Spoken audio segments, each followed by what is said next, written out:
termasuk tidak pertanyaannya pada COVID-19 ini katakanlah rekayasa politik dunia yang ujung-ujungnya akan mencari duit melalui vaksinasi.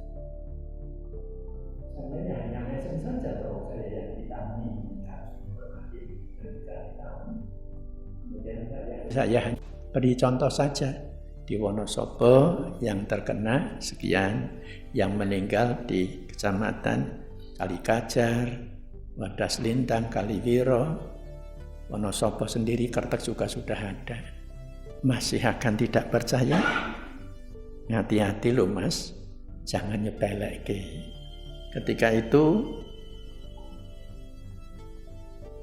dia tidak bisa membantah lagi setelah saya tunjukkan bukti-buktinya.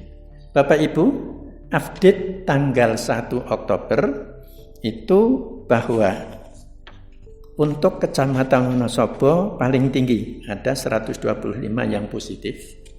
Kemudian untuk Kalikajar 85, Garung 60, Kertek 57, Kejajar 42, Mojo Tengah 39, Selomerto 36, Kaliwiro 27. Ini terbalik. Ya 37 malahan mestinya 37 juga 36. Kemudian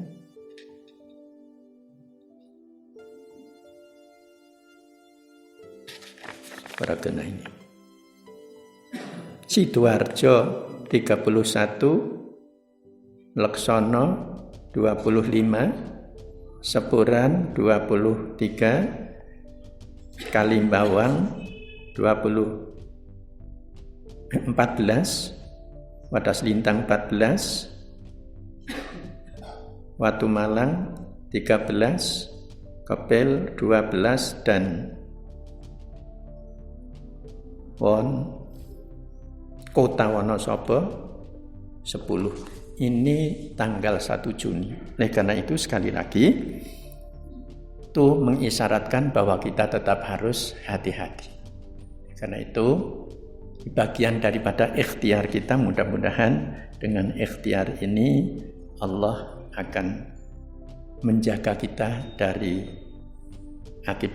akibat yang buruk di era pandemi ini. Bapak Ibu yang saya hormati, selanjutnya ketika kita bicara tentang ketangguhan mental, maka tentu bagi orang yang beriman ada dua hal yang harus dilakukan. Secara keagamaan atau gampangnya protokol keagamaan, dan yang kedua melaksanakan protokol kesehatan. Awal tadi saya bacakan surah Al-Asr. Dalam surah Al-Asr itu, Bapak Ibu, pendek, cucu kita sudah hafal semuanya yang belum TK. Sesungguhnya mengandung pendidikan pelajaran yang jika dipraktekkan sungguh-sungguh merupakan satu jaminan bahwa kita pasti tidak akan termasuk orang-orang yang merugi. Karena di awal ayat itu ditegaskan semua manusia pasti akan merugi kecuali inilah yang akan kita pelajari pada pagi hari sebagai modal ketangguhan jiwa, kekuatan mental kita bersama-sama. Yang pertama adalah mari kita kuatkan iman kita kepada Allah. Tauhidullah semakin kita tingkatkan. Kita yakin bahwa tak ada sesuatu yang akan terjadi di dunia ini kecuali apa yang sudah Allah tetapkan. Resani surah At-Taubah ayat 51. Lupa ini ya.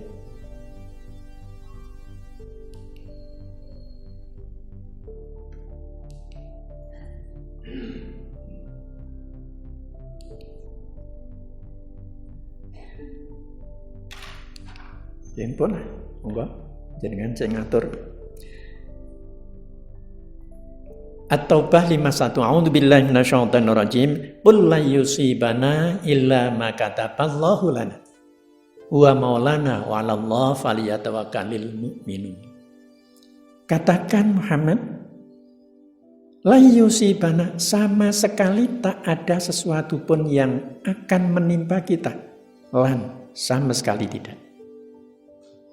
Jadi tidak ada sesuatu pun yang bakal bisa menimpa kita illa ma kataballahu lana, kecuali apa yang sudah Allah tentukan pada kita. Ini menegaskan bahwa siapa yang akan terkena COVID dan yang tidak sudah Allah tentukan.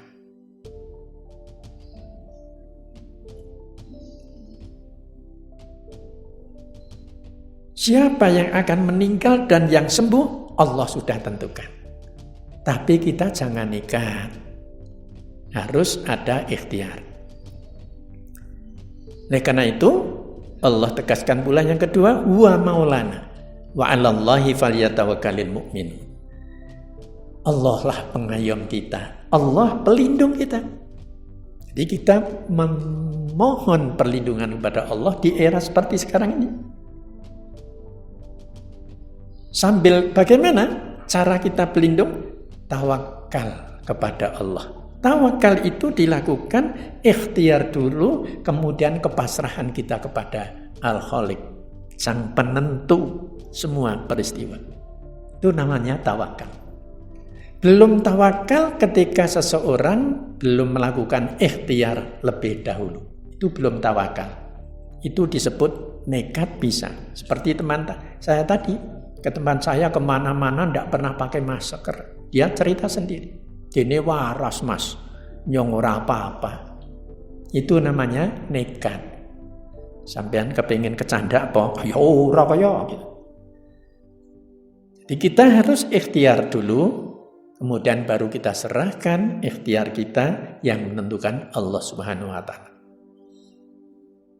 Maka beda antara mukmin dan kafir dalam masalah tawakal ini, penyerahan apa yang akan terjadi ini pada ikhtiar. Orang-orang kafir, orang tidak beriman, dia sangat meyakini terhadap usahanya, terhadap ikhtiarnya. Berhasil. Contoh yang mudah begini. Saya menanam lombok. Semuanya sudah kita siapkan dengan cara yang bagus sesuai dengan ilmu pertanian. Ketika tumbuh saya meyakini pasti sukses. Jadi saya menyandarkan keyakinan kepada ikhtiar saya. Itu namanya ikhtiar atau tawakalnya sandaran sesuatu kepada usahanya sendiri, ikhtiarnya sendiri. Orang mukmin tidak seperti itu. Ketika saya sudah menanam seperti tadi, kemudian terserah kepada Allah. Ya Allah, mudah-mudahan Allah berkahi tanamanku ini menghasilkan buah yang mencukupi dan berkah bagi kehidupan kami. Nah, itu namanya ikhtiar, tawakal yang betul. Jadi itu beda antara tawakal orang-orang yang tidak beriman dengan kepasrahan orang-orang yang beriman. Karena itu, sekali lagi, di era pandemi ini kita harus berikhtiar, baik secara fisik, jasmaniah maupun rohaniah. Yang kedua, ini tadi menyangkut illal ladzina amanu. Intinya, iman kita harus kita tingkatkan. Yang tidak akan rugi hanya orang-orang yang beriman. Yang kedua, tingkatkan pula kesalehan kita. Ada kesalehan vertikal, ada kesalehan sosial. Monggo kita buat seimbang ini. Jangan sampai kita ibadah pribadi luar biasa, tapi ibadah sosialnya sangat kecil. Ambil contoh saja untuk masalah ini dalam surah Al-Baqarah ayat 3. Alladzina yu'minuna bil ghaib wa yuqimuna shalah vertikal wa mimma razaqnahum yunfikun sosial. Ibadah vertikalnya sholat. Seorang mutakin mesti seorang yang sudah stabil sholatnya. Ibadahnya sudah mantap, tidak jeglang-jeglong, tepat waktu. Monggo di era yang seperti ini kita harus tingkatkan. Tepat waktu. Berjamaah di masjid untuk para bapak, kaum pria. Ibu-ibu boleh di rumah, bahkan lebih utama di rumah. Usahakan sekhusyuk mungkin. Itu kualitas ibadah kita secara vertikal. Ibadah sosial kita wa mimma razaqnahum yunfikun. Kita gemar bersedekah. Sekali lagi pakai fi'il mudhari' yunfikun seperti sholat tadi, yuqimunas shalah. Sholatnya terus menerus, sedekahnya juga terus menerus, meskipun masih dengan kata-kata mimma, seperangan sebagian dari pemberian Allah. Nun sewu. Kira-kira yang masuk ke kotak yang kecil apa yang besar? Nah, jujur, saya juga begitu. Mimma itu yang kalau kita masuk yang kecil, masukkan yang kecil, itu namanya baru mimma, sebagian kecil. Dan Allah melatih dalam surah Al-Baqarah 77. Allah meningkatkan kualitas kita untuk atal mala ala hubbihi. Bahkan dalam surah Ali Imran ditingkatkan lagi. Lan tanalul birra hatta tunfiqu mimma tuhibbun. Belum akan mencapai suatu tingkat kebajikan sebelum kita menafkahkan, mendermakan sesuatu yang paling dicintai. Dan di saku kita ada merah, atusan, ada biru, ketan, ada hijau 20-an, sampai ada yang rodok-budok ewonan. Kalau kita belum mencapai al-biru, maka yang dipilih belum yang merah. Sebab untuk mencapai al-biru itu yang kita pilih langsung yang merah. Sampun ngaten dereng? Monggo berlatih kala-kala. Nggih, kala-kala. Jangan nambah dina 1000 terus. Monggo kala-kala ada peningkatan. Baik. Ini membangun kesalehan sosial.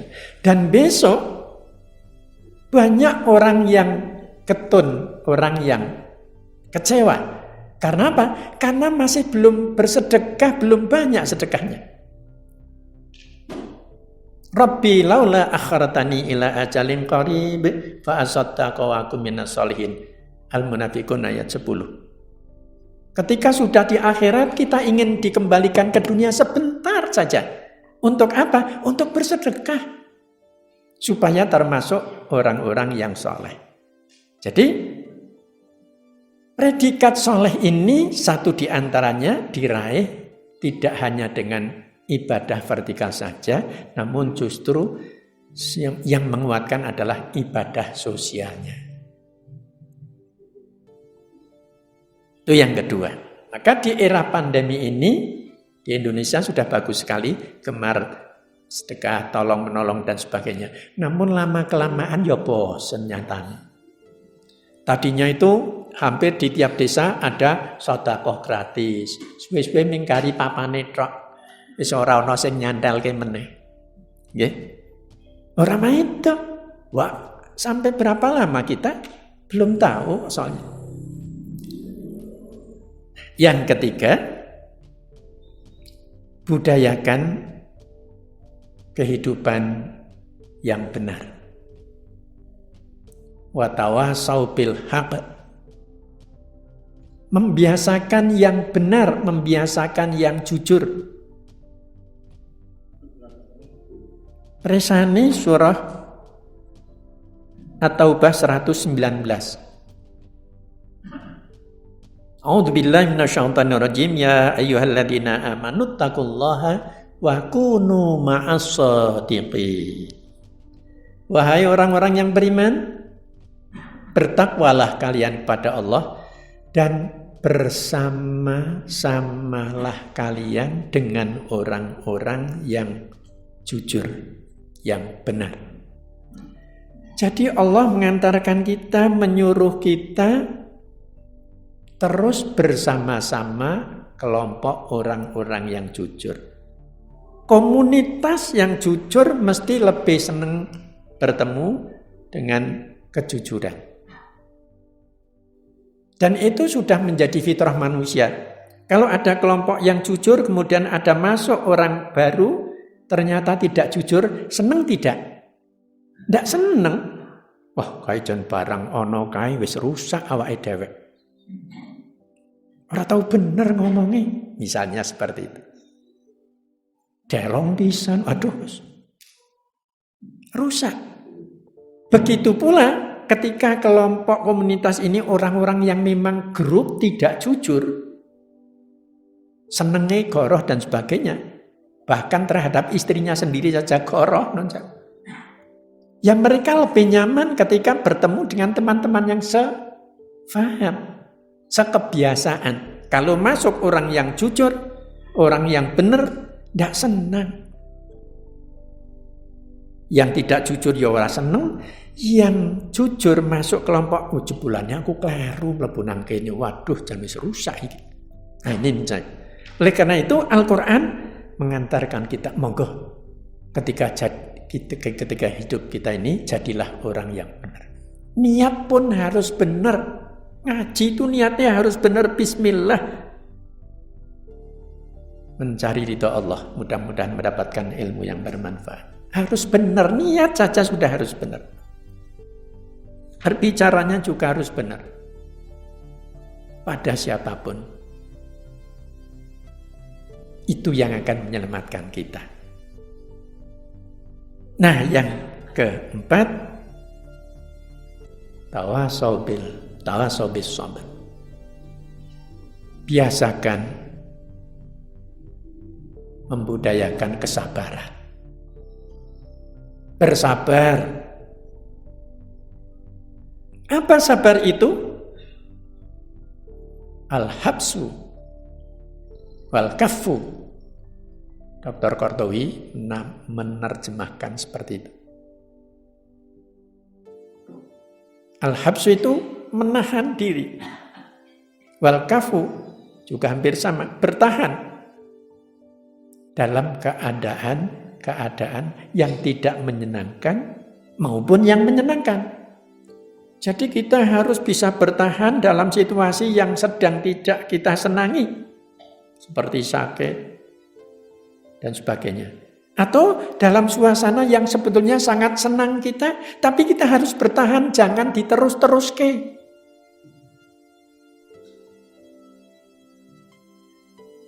Itu namanya sabar. Adakah batas kesabaran? Mboten nonton. Presani surah Al-Imran 200. Sabar ndak ada batasnya.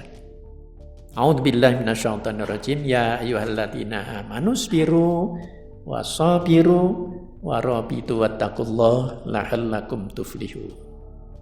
Kalau kita ingin termasuk kelompok orang-orang yang sukses, yang berkeberuntungan, mendapatkan keberuntungan, anugerah dari Allah Subhanahu wa taala, jadilah orang yang terus bisa meningkatkan kesabaran. Sabarlah kalian dan tingkatkan kesabaran kalian.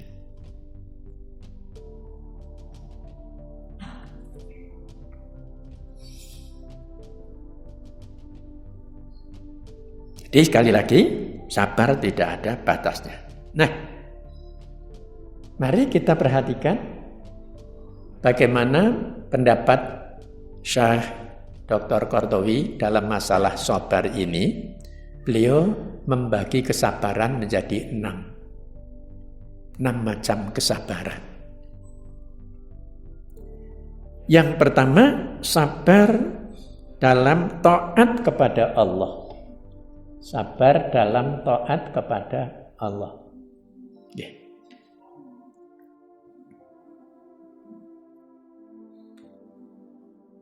Surah Maryam ayat 65. A'udzubillahi minasyaitonirrajim. Rabbus samawati wal ard wa ma bainahuma fa'budhu wastabir li'ibadatihi hal ta'lamu lahu samiyya. Allah Tuhan pencipta semua langit dan bumi, dan apapun yang ada antara langit dan bumi itu semuanya ciptaan Allah Subhanahu wa taala. Oleh karena itu fa'budhu, perhambakanlah dirimu kepadanya.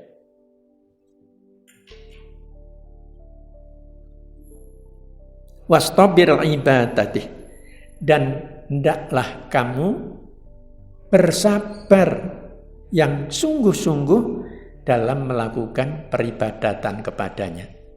Di dalam menghambakan diri kepada Allah, hendaknya sabar.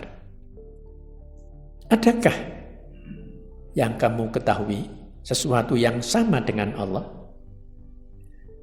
Jadi ibadah ini dalam segala bentuknya, ibadah kan ada yang umum, ada yang khusus. Ibadah umum itu yang melakukan apa saja, semua kebaikan yang diniatkan untuk ridha Allah Subhanahu wa taala jadi ibadah. Apalagi yang memang khusus seperti sholat. Maka sholat itu pun butuh kesabaran. Bapak Ibu, gampang kok niteni. Orang sholat yang sabar dengan yang tidak sabar itu gampang sekali. Kalau ada orang sholat ngiduk baik, apa jenenge? Ya tergesa-gesa. Tidak tumak ninah, tandane orang tidak sabar di dalam sholatnya. Suwene sholat ke pira toh? 4 rakaat 5 menit itu sudah bagus. Sudah lumayan tumuk ninahnya. Kita tidak mungkin bisa sholat seperti Rasulullah SAW sampai berjam-jam. Kalau ada imam ngimami sampai 1 kebet saja nun sewu. 1 halaman itu nun sewu. Mungkin kita ini sudah tidak karu-karuan rasanya. Pelopo santem, tupe hafal Quran. Gemes nun sewu. Itu kesabaran di dalam sholat. Sebagai contoh. Dan demikian dalam hal-hal ibadah-ibadah yang lain. Maka mari kita berlatih sholat ini supaya kita termasuk orang yang sabar. Yang pertama, kita jaga tumak ninahnya. Tidak usah kesusu. Kemudian yang kedua, kita berlatih untuk menikmati bacaan-bacaannya. Bacaannya dinikmati. Seperti halnya kita ketika makan itu. Apa yang sudah di mulut ini kita nikmati. Kita kunyah sampai lembut. Sehingga terasa betul-betul asine, guriye, legine, krasa kabeh. Sebab dinikmati. Makan yang tidak dinikmati, non-sewu plang-plung. Tidak akan terasa nikmat. Beri rasanya, loh orang genah, kesusu. Itu. Sholat pun ketika bacaan itu dinikmati, akan membuat kita senang. Apalagi yang ketiga, paham, tahu maknanya. Walaupun tidak usah sambil ngapal, tahu makna.